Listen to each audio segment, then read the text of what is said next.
sanay na sanay si Chef. How are you, Chef? Okay naman po ako. Ayan, nandito po tayo, obviously, sa ating quick meal portion. At ating pong recipe for today is... Sinanglay na tilapia. Bakit sinanglay na tilapia? Nangangalay sila nung Binalot siya. Binalot. Chef, hindi to Tagalog, no? Saan tong province? Bicol. Malamang maanghang to. Ayun. Sige, alamin natin ang ating mga ingredients. Meron po tayong garlic. Na tinadtad. Mince siya. Tapos tomato. Tomatoes na Tinadtad. Tapos onion. And ginger. And paminta, salt, patis, katubig. Tapos pechay, siling green, tanglad, coconut milk po. Coconut milk. Chef, pwedeng powdered? Hindi maganda yun, no? Mas maganda yung Mas maganda po yung fresh po. Fresh. Okay. Sige, Chef. Anong ating procedure? Gagawin po natin unang-una ay pagsamasamahin po natin yung mga ingredients po natin.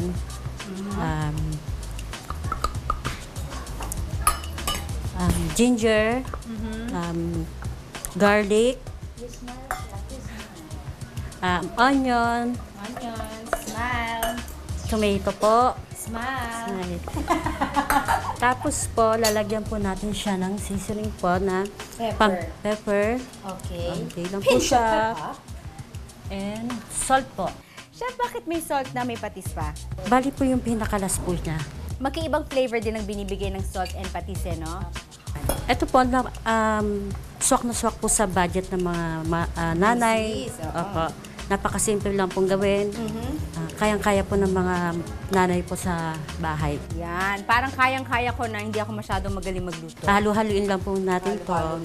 Tapos po, papalaman po natin siya. Papalaman, isa-stuff natin yung tilapia. Okay. Tapos alam ko susunod dyan. Ibabalot mo na nung dahon. Opo. Yan.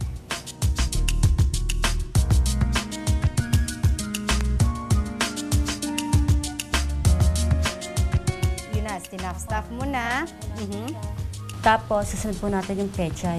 Pechay. Pwede ibang gulay? Pwede po, gabi.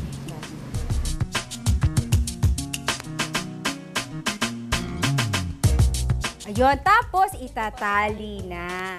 Kasi chef, para hindi siya bumukha. Pwede bang toothpick? Kasi yung iba, di ba sa mga sandwich, toothpick, hindi pwede. Hindi, no? Kasi bubukha.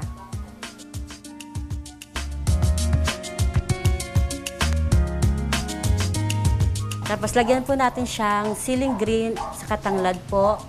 Tapos, susunod po natin yung coconut milk.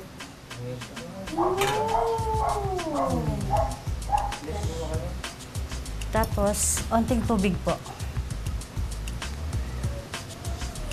Ayun. Tapos, paminta po. Tapos, patis. Pampalasa po siya. Ayun. Pagpa-Filipino flavor. Tapos, tatakpan na po natin siya.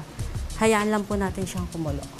Ilang minutes po siyang i-simmer or i-boil? 8 to 12 minutes lang po siya. Tapos, hanggang sa maluto ang isda? Hanggang lumapot po siya. Lumapot ang gata. Ayan. Pero syempre, papakita natin ang ating finished product. Tiririn!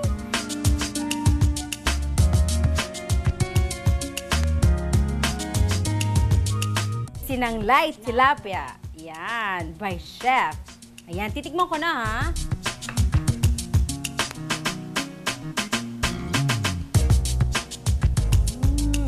Masarap pa rin, eh. Kinakabahan si Chef. Okay, thank you so much, Chef. Baka meron kang gustong batiin. Binabati ko po ang pamilya ko at ang mga kapatid ko. At binabati ko ang dalawa kong anak, si Ann, saka si Frances Joy. At binabati ko ang Barangay West Rembo. Ayan po ang ating sinanglay na tilapia by Chef Joy. Thank you so much, Chef. Thank you, Ms. Jen. Yan ba ang ating quick meal for today? Back to you.